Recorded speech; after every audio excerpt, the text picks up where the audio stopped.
Welcome everybody to another episode of Voices from the Planets. I'm your host, Eric, and this is episode number 11. This one is just me, guys. I'm all yours. No guests this week. Haven't had a chance to get anybody in line, but I'm intentionally gonna put out a solo podcast. Hopefully this one goes good, but we'll see how it goes. I have some things that I wrote down, stuff I kind of wanted to talk about, so we'll do that. I guess we'll get right into it. I'm recording this on a Monday evening. My wife is currently at hula practicing and getting ready and helping the boys of their halau practice for Merry Monarch, which is coming up ending of March, beginning of April. For those of you who don't know, Merry Monarch is a hula competition, a festival. It's a week-long festival. They have all kinds of parades and events and music. There's craft fairs, but it culminates in the last 3 nights with a hula competition. So the first night is the Thursday night. They do Miss Aloha Hula, which is like the solo contestants. They do kahiko and a awana dance. And then the second night is going to be kahiko, and they do the men and women both. It's just mixed up. They go back and forth, just running through all the halau. And then on the last night is awana. Actually, maybe I should explain. So kahiko is the older style of hula, the more ancient dancing, I guess, with chanting and the ipuheke or the pahu drums. So that's that older style. And then the awana is the more contemporary, so you'll have the musicians playing guitar and ukulele, bass, piano, whatever. So those are the two differences. So on the last night, the Saturday night, is the awana, and then they announce the winners on the Saturday night. So they're getting ready to go up this year. My wife's halau is going up to enter again. They entered last year, and I don't know if you're a loyal listener of the podcast, you'll have heard the podcast I did with my wife Nicole about the Nahiva Hiva Hula Festival in Japan. That was actually part of the, I guess, for winning. They won 3rd place overall for Merry Monarch last year, so they got to go to Japan as kind of a reward. I guess that's part of the deal, the package deal when you win. And so yeah, they're going back again this year. This is going to be their second year for the boys entering. They went the first year, which I think was in like 2012. They entered, and this is going to be their second year returning after a little break.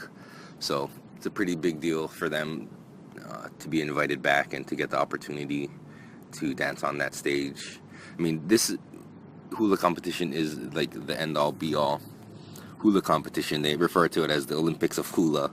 So you get all these halau from the islands here, and you even get some coming from the mainland who enter. And yeah, it's the best of the best on that stage during that hula competition. So we're looking forward to that. It's a nuts process. I mean, if anybody listening to this has any affiliation or any connection to any halau out there, you know exactly what goes into preparing for hula competitions, the amount of hours they put in for practices and getting costumes made and designing all this stuff, choreographing everything. It's nonstop. It's a pretty nuts undertaking, and I've gotten to witness what goes into it for the past 4 years now. And yeah, it's crazy, but it's an amazing journey to be able to go up there with everybody and, you know, take part and be able to have my hand in getting the preparations and being able to help. It's an honor, and you know, I'm excited. Again, this year we're going. So we'll be there on the Big Island in Hilo from, I don't know, it's like the last week of March. The hula competition, or the Merry Monarch Festival, the whole week-long festival, actually starts on Easter Sunday. They have their first parade and opening ceremonies, and then through the week they have all the different, vendors and all that stuff at the craft fairs and all these different other shows. And so it's like a whole week-long thing in Hilo. But so we're getting ready for that. And I will mention, this is a little plug, if you're listening and you live on Oahu and you'd like to come to my wife's halal is having a fundraiser this Saturday, the 30th of January, at the Pagoda Hotel at their Sesibun Ballroom. It's games, music. There'll be some booths, craft booths or something, and they're gonna have an auction, which I learned is called the Chinese auction. So what you do is you have all the different items you want to bid on, and what you do is you purchase raffle tickets, and each item has like a bucket or a whatever that goes with each one. And what you do is you buy your tickets and you drop them in there, and at the end of the night or whatever, however it goes, they pull the tickets randomly, and if your ticket gets pulled, you won that prize. Apparently it's called a Chinese auction. It seems a little racist, but who am I to judge? I guess I don't know if that's what people call it, but anyway.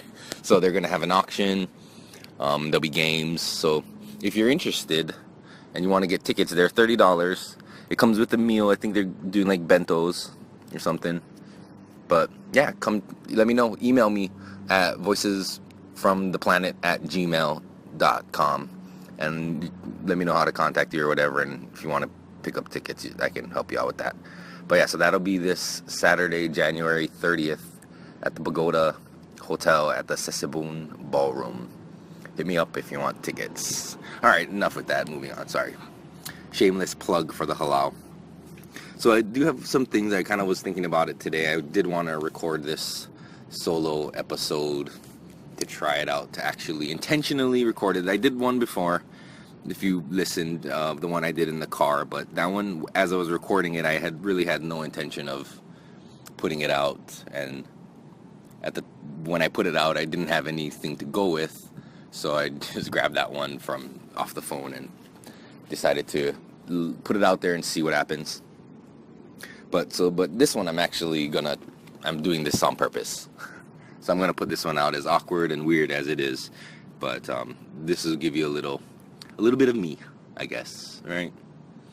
Get to know the host episode, I guess. So I do want to talk about, so this weekend it was I have a cousin who lives in San Diego, but he's from Kauai. So he has a son with his wife, and they had a first birthday party for him on the island of Kauai. So me, my wife, and our son, along with my mom and dad, we flew to Kauai for the day on Saturday, this past Saturday, which is awesome. We always love being able to go to Kauai. It's Nicole and I's favorite island. We both have a very strong connection. Me, that my dad is from there. That's where my dad's side of the family is from. So that's my strong connection. It's partially my roots, and I do feel that every time we go to Kauai, I am reconnecting with some sort of, ancestral past as I'm there on the island. And Nicole really has a fond affection for the island of Kauai because that's said to be the birthplace of the hula. So she really respects and loves the land there, the Aina. We both think it's so powerful. So even if any chance we get to go to Kauai, we're all about it. We're definitely going to go, even if it is for the day, just to go there and soak up some of that Kauai energy. So we did that. That was pretty fun. That was it's an early morning flight and then a late evening flight back. So yeah, the party was good. I mean, it's nice seeing all my family. He's in San Diego, so we haven't seen them in a really long time. But growing up, we were on Oahu, and they My cousin grew up on Kauai and with his brother and other cousins and aunties and uncles, all my whole dad's side. So we would fly there pretty often and visit with everybody and see, for holidays and stuff like that or whatever, just for like long weekends. But now that everybody's grown up and doing their own thing, we don't really get back to see family as often. When we do go, we definitely try to make time to see everybody. But that's probably coming up like once a year now, maybe once every couple of years. At one point, me and Nicole kind of wanted to make it a tradition to go there every year for our anniversary. We went our first anniversary, and I think we skipped the second one. But then we went for New Year's Eve, not this past New Year's Eve, the one before that.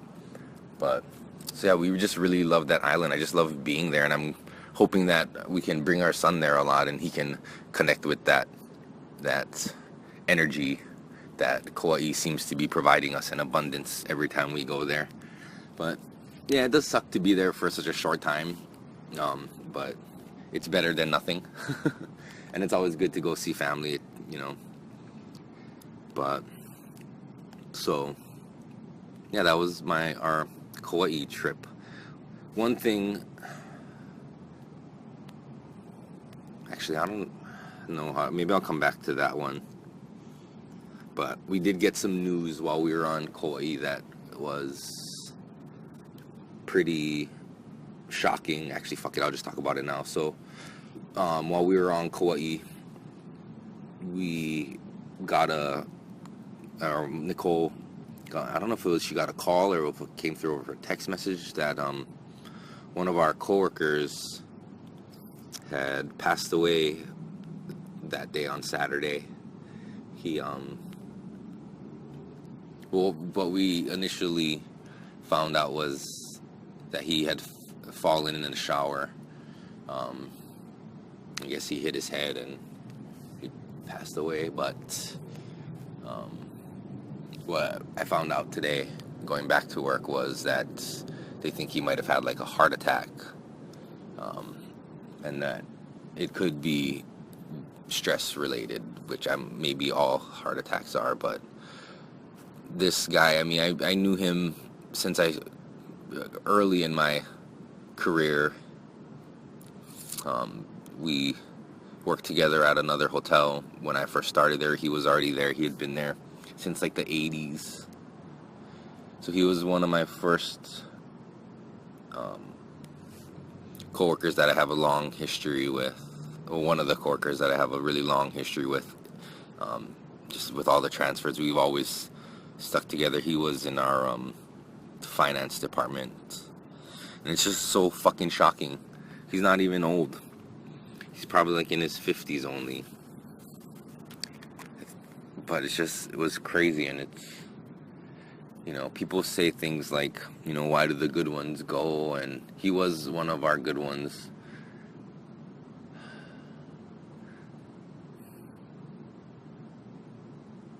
So our corporate executives, sent out an email to company-wide just letting everybody know what happened and that they were gonna have a quick little, I don't know, like a prayer, or I don't know what they called it, but like a little thing to talk about it in our break room today. So when I saw the email, so one of my coworkers, when we were talking about it, we asked if they were gonna go, and their response was, nah. I didn't really know him that well, and that's fine. I completely understand that. And I mean, not everybody's comfortable with things. I'm personally not really comfortable with these kind of things. But that's another subject for another time. We can talk about it. Maybe I'll get back to it on this one. But and I had thought about it, and then I started thinking, you know what? Maybe I'm not gonna go. Maybe I'll just have a moment at my desk. And then, I thought about it more, and decided that, I am going to go and be there to listen to, what they have to say. One of the guys who works in our company is a minister. So he said some words, and I'm not trying to start any shit or anything with the whole religion stuff, but, Christianity isn't my thing. But I really thought what he had to say was pretty nice. And I will admit, it wasn't the things that I needed to hear. I think a lot of people there maybe needed to hear those kinds of things, which is fine. But the reason why I decided to go, I was thinking, I don't want to go there. I don't want to start crying in front of all these people at work and all this stuff. I'm not close with a lot of these people at work, so do I really want to expose that side of me to all these people who I don't know? But I decided, I know there are people that I am close with and that were close with him. And so I decided that even though I don't need to hear personally for me what this minister has to say, I want to be present so that way when it's over, that I could be there to just comfort the people who I knew that were close to him that I'm close to, because I know they're feeling it really hard. My wife, Nicole, is taking it really hard. She worked with him pretty closely for years, and I don't know, I feel like sometimes when it comes to these kind of things, like when you're talking about death and all that stuff, I personally kind of just put up the wall sometimes. But as I was standing there listening to, actually it was our CEO talking about it, I'll admit I had a moment and I cried a little. I tried to, strategically place myself so that way I was towards the back so maybe people couldn't see me, but why be ashamed of it? He was a friend of mine, so why be ashamed that I'm feeling the emotion and the loss? And I think that's another thing that I'm dealing with too, is that breaking down those walls, especially at work. I'm not close with a lot of people at work, and I don't, share and talk to people that much. And it got me kind of wondering, like, what would be said about me once I'm gone? Like, who's going to be the ones to speak on my behalf who were close to me? And I can't think of anybody, which is pretty fucking sad. So I think, when any time some major event like this, a death happens, everybody takes the time and they, maybe reassess where they are. It kind of puts things into perspective. So I think from this, what I'm going to try to do is, and to a certain extent, is to be more open with people. Ram Dass says that we're incarnate into this life, based on our karma, to heal or to work on something that, an attachment or... So I'm starting to think that with this podcast, and I talked about it with Sean on the episode with him, that maybe my purpose is to heal that and stop that putting up that walls and not letting people get too close. And maybe to break down that barrier of shyness that, keeps people at bay. Because it's funny, because people who know me outside of work, when they see me at work or see how I am at work, they always say, like, you're so serious at work. You're not really like that outside. But it's because, and it shouldn't be this way, but truthfully, there is a difference between the work Eric and the outside of work Eric. But that's what I'm talking about, and trying to break down that wall that separates those two people. I mean, obviously, I'm not gonna let or get everybody involved in my personal life at work. That's not a good way to be either. But I think in the attempt to create bonds with people, lasting bonds, because it's really shitty, you know, when the people leave and then you realize, like, bruh, we should have been more close. It's crazy. One of my coworkers, this is a while ago, he moved. He was from England. He had been here for a few years. We got really close as coworkers, but, you know, never hung out outside of work at all. And, I mean, I let him in a little bit, but still kept my wall up. And it wasn't until like 3 days before he was actually set to leave that we started hanging out. And I realized, fuck, man, I should have been hanging out with you since you started. Like, we could have totally been buddies. So I don't want to miss out on any more relationships or experiences that I could have with the people who come and go with work just because they're in that role of coworker, you know. But yeah, so today was kind of a hard day at work, just kind of thinking about all that stuff. And you know, it's weird, like, when you go to that little meeting, or I don't know how to describe it, like a little service or condolence service, so everybody could kind of, you know, talk to everybody. But then after it's all done, you go back to work. Like, do you get time to process all that? It feels like, no, you gotta just pack it up and get back to work. But so that's what we do, is we suck it up and we get back to work.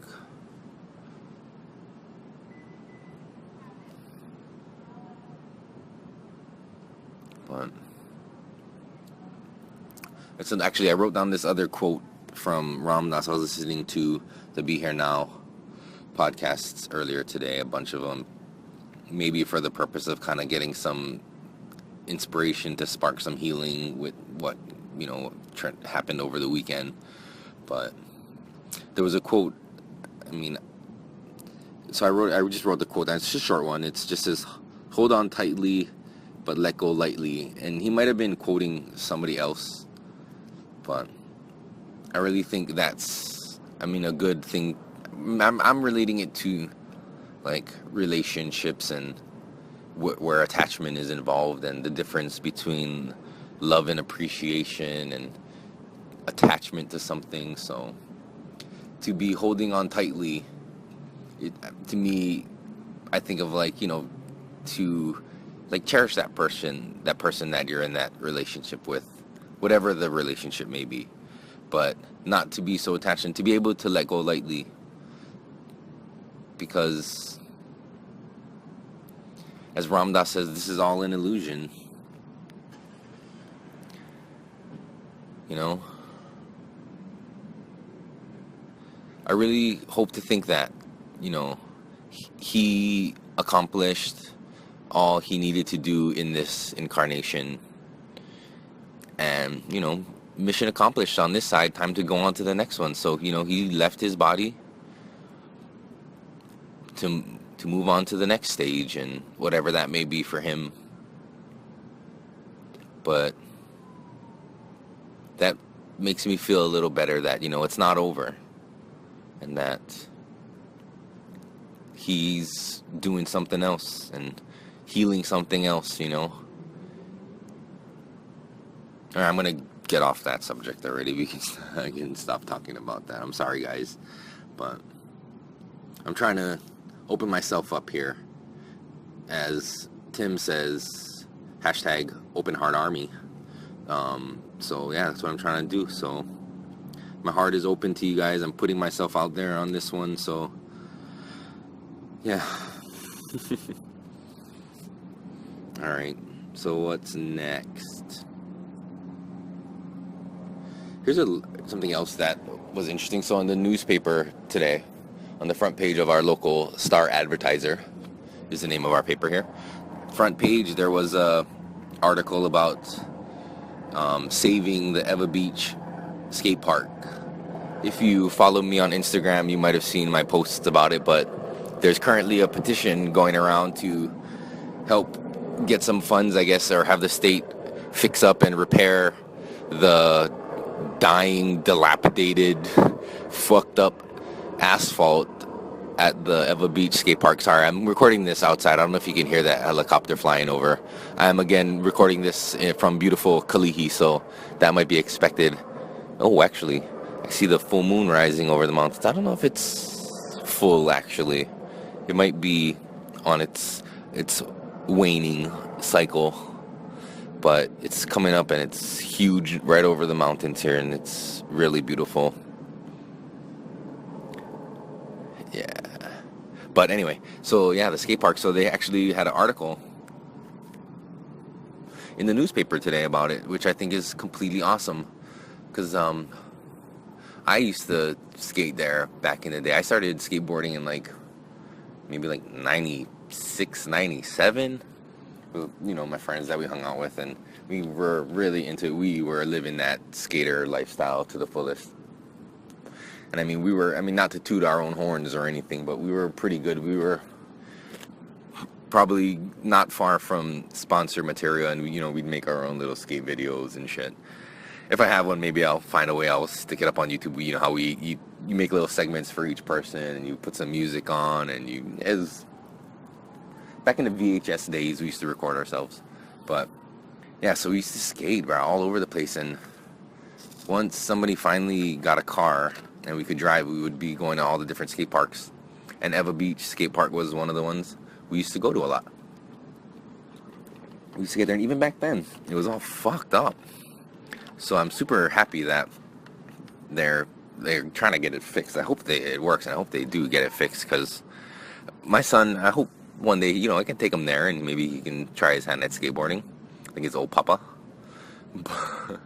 And I was thinking, I should bust out the boards and try to check it out, but I don't know if my old bones can still handle all that impact. And yeah, but I'm super stoked that there's a movement out there that's trying to get this thing fixed. And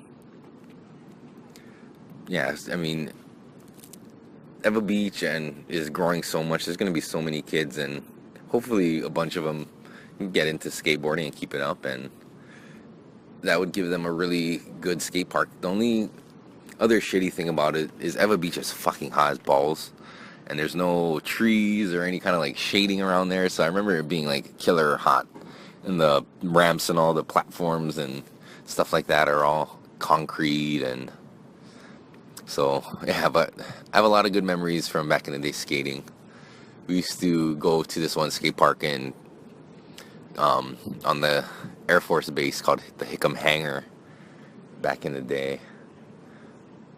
Yeah, it was good fun, and we were really into skateboarding. I mean, we would hit up all the skate shops and seeing if they wanted to sponsor us, trying to submit our videos and shit. We thought it was a legit possibility, and then I think we just it faded out for some of us. Yeah, I don't know. I'm trying to think of the reasons, but I don't know. I think school and probably smoking weed. Maybe it probably just became an excuse to go out and hang out and smoke weed, and we didn't really any skate anymore. But I remember when we used to skate and smoke. I used to love skating high. That was the best. We used to. I hope my parents don't listen to this. But we used to catch the city bus to Ala Park, which is downtown, which is this old skate park, which is basically just a skating rink, really, with some banks on the sides. Now they have a legit skate park with all the quarter pipes and rails and everything, but back then it was just flat surface with two bowl banks on either end. And if you're from Hawaii, you know what Ala Park is like. It's homeless central, so we saw some pretty crazy shit go down there as young kids in high school hanging out with these older kids, smoking us out and getting high and skating around downtown. But yeah, that was crazy days. Fuck. But yeah, once one of our friends who got a car, and then we'd be driving everywhere. We'd go over to Kailua to this elementary school called Keolu. They used to have like this little rail. It was a short rail, so it made doing rails possible for us when we started. So that was a good introduction. And as most high school kids will get into wood shop and stuff, so we started trying to build our own ramps and build our own rails to grind on.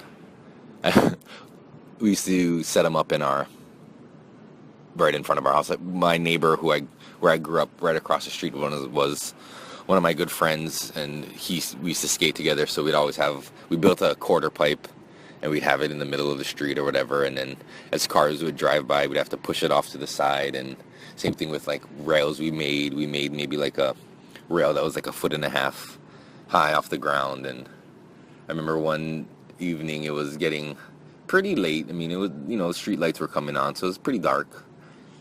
But one of our neighbors was driving down, and we thought we had the rail off to the side of the street enough, but apparently it wasn't.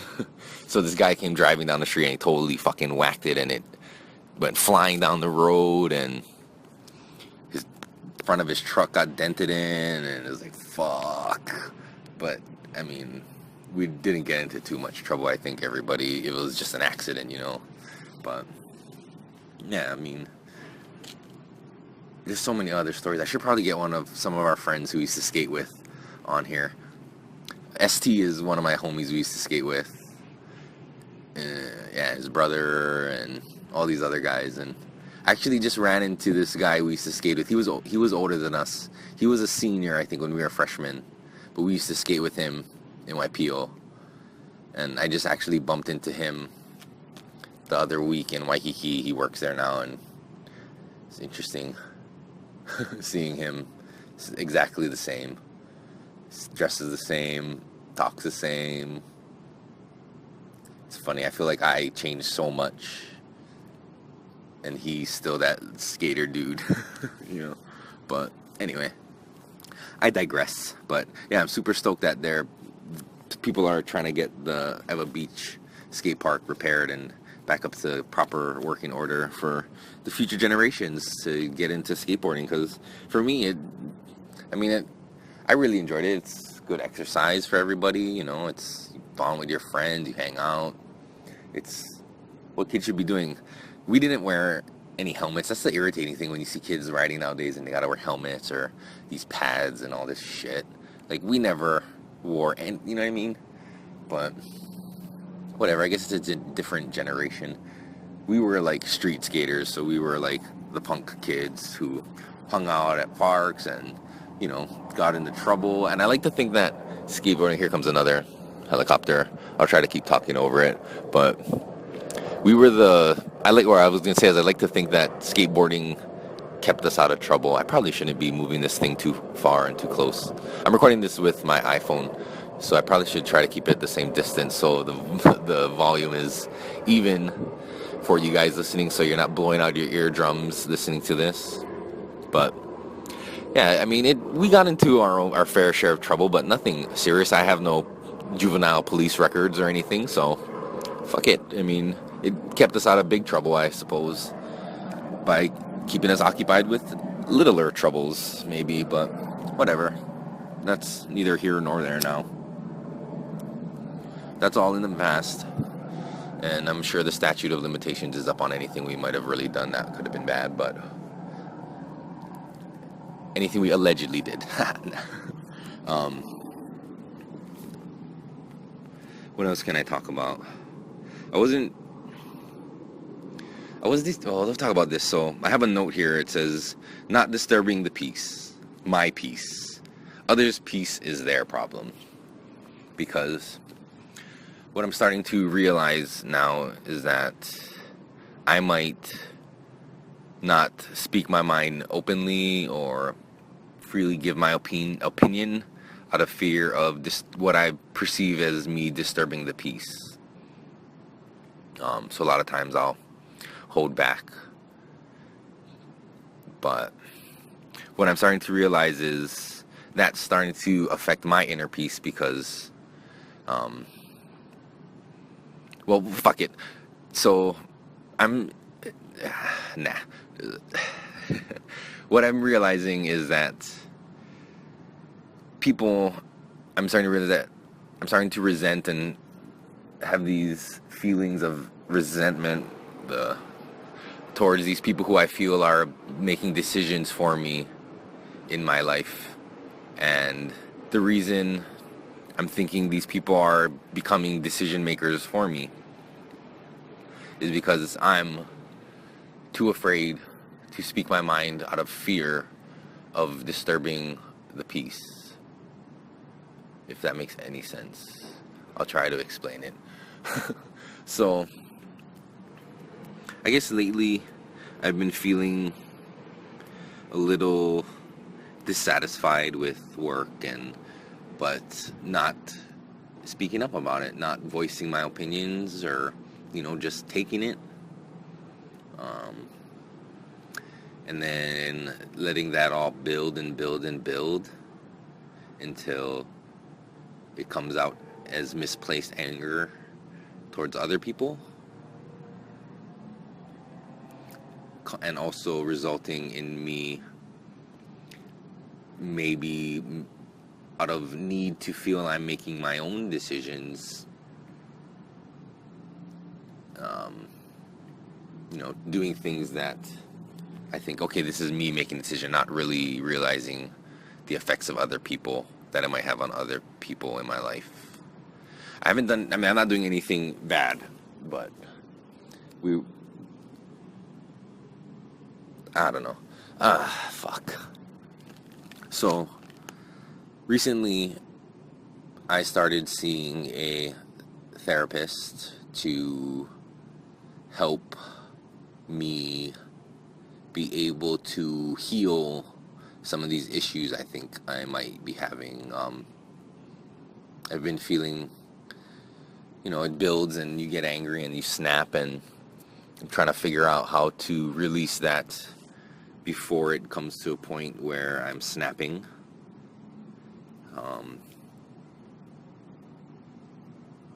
So I started seeing a therapist. I mean, I really like the guy. He's super cool. So we're trying to figure out, when we're talking about all this stuff, and what I'm realizing is that people have been deciding for me what to do, and I haven't been standing up for myself like I need to be.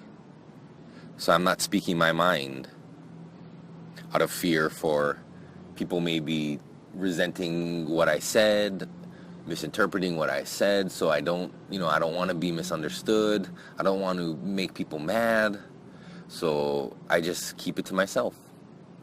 But what I'm doing when doing that is I'm letting these people make decisions for me, which leads me to feel like I have no control in my own life, which causes me to lash out sometimes. But so what I'm trying to do is just trying to speak my mind and not, be aggressive about it or come from an angry place, but from a place of love, and that I need to be able to feel free to be able to speak my mind and not fear that I'm gonna upset anybody, or because realistically the way they react to anything that's their kuleana or responsibility, or that's their beef if they got a problem with it. But by me trying to avoid them, avoid upsetting the peace, I'm creating a disharmony within myself, because I feel I don't have a voice in things, or that my voice isn't as valuable as someone else's, and what they want matters more. So I'm trying to work on that. Sorry, there's people out here. I don't know if they're coming out from Hula, but they might be coming out. So I might end this one soon. This is probably going to be a short one, but so I'll probably be having updates on how therapy is going. But yeah, so I think, and also I think this podcast has a big role in that healing for me because I get to speak. This is all me. This is right now by myself. This is me talking, and I get to use my voice. And if you're listening, I mean, and then you gotta listen. If you don't, then you can turn it off. That's fine. I mean, not everybody's gonna like it, and I'm fine with that. But this is making me feel more comfortable with my own voice and how to use it out here in this world where, people feel so marginalized and so small compared to the greater things. But what I said, I think I said it on the other podcast, but all voices matter. Everybody is important, and everybody should have a voice and an opinion that matters. And like I said, how you deal with it and how others deal with what you have to say is their kuleana. That's their problem. That's their responsibility, how they deal with it. That's not for you to worry about. You just speak your truth. And if you're coming from a place of love, and then there's no fault in that. I mean, some people use the thing like, I'm just being honest, as a way to talk shit or, get out that anger. And that's not what I'm trying to do. What I'm trying to do is to be honest, to also be honest with myself and to express myself honestly. And I hope that I can continue to do that. And it's still, I'm working on it. I mean, it's not going to happen overnight. But, yeah. Sorry. I'm watching these people across the parking lot. Where the halau is, it's like an industrial building, so there's other businesses and stuff that come and go. So I'm watching these guys go into their shop.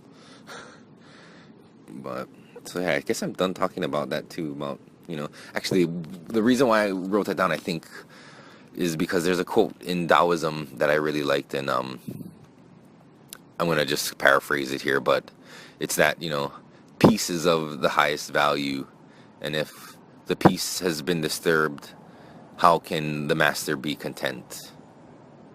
So, and I felt like for me, the way I looked at that one for the longest time is the peace among everybody, the harmony in the relationship or in the group, or that harmony needs to be at peace. So my role was to not disturb that harmony and that peace. So keep your damn mouth shut. But what I'm realizing is that peace is that inner peace. And that if I'm bottling up everything or not expressing myself, then all I'm doing is disturbing my inner peace. And if my inner peace is disturbed, how can I be content? So I want you all to think about that one, because I think that's a valuable lesson that I'm learning now and starting to relook at it. I think it's maybe time to pick up the Tao Te Ching again and take another look and reread some of that stuff with this new perspective I'm getting on things. I think it could be beneficial. I mean, I would love to do that. There's so many books I need to read too. My wife got me a Ram Dass set, so I gotta still read those. But yeah, there's so much growing and healing that I think I'm gonna be trying to tackle on this journey. And if you guys are along for the ride, I appreciate it, and hopefully you can see some kind of growth here. I'm looking forward to growing and letting go of all the shit that doesn't serve me anymore in order to find my peace. And I hope that if you're listening to this and you are struggling with the same things, maybe you'll be able to take something from my story, I guess, this time from my voice.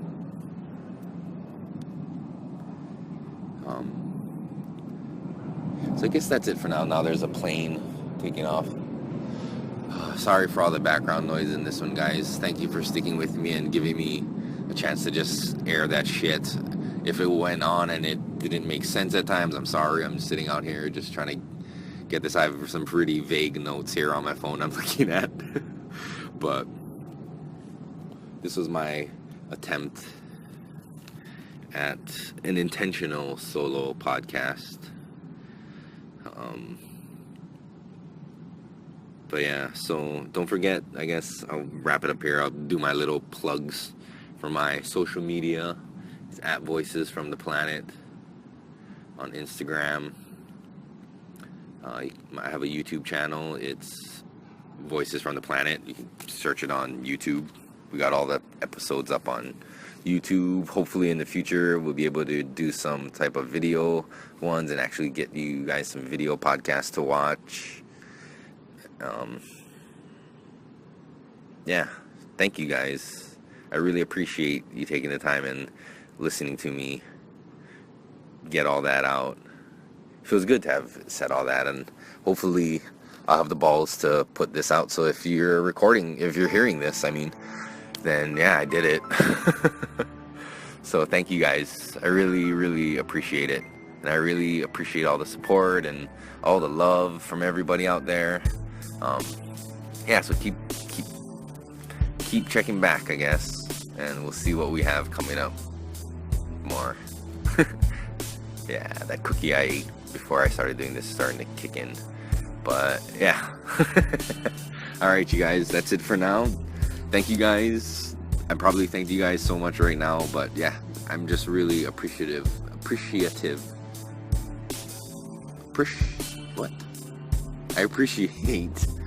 everything, you guys. Thank you. It got weird at the end. Alright, that's it. Love you guys. Peace.